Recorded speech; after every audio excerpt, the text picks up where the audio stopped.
Good morning. Glad I got an opportunity to spend some time with you today. Hoping to be an encouragement to you. Whenever we're looking at the parable of the Good Samaritan, we'll find out that there are actually different categories, and each one of us will fall in one of these categories.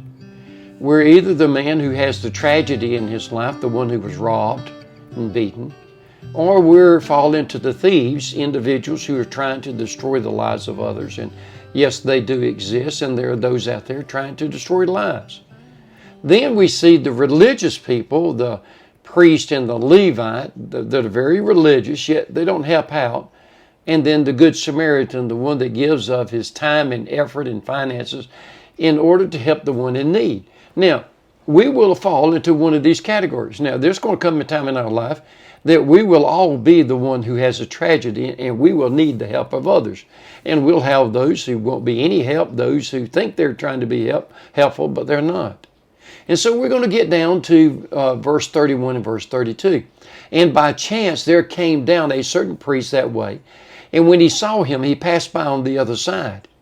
And likewise the Levite, when he was at the place, came, looked on him, and passed by on the other side.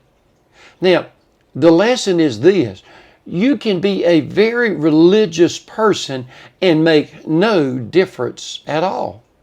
You can go to church every Sunday. You can be there every time the doors are open. You can be very religious, taking part in the service, and yet in your life outside of the church, you don't make a difference in the lives of others. First of all, they were too self-centered. Secondly, they probably looked down on the man and said he probably deserved what he got. In some way, they judged the man unworthy to be helped, whether they didn't want to take the time or they didn't want to get involved, or they had no time for that person.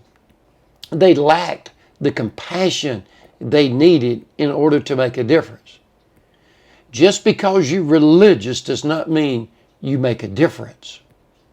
The difference comes in how you help others, how you make a difference in the lives of others, how you bring them closer to the Lord, how you show them the love of the Lord Jesus Christ. These two individuals, the priest and the Levite, religious, but they didn't make a difference.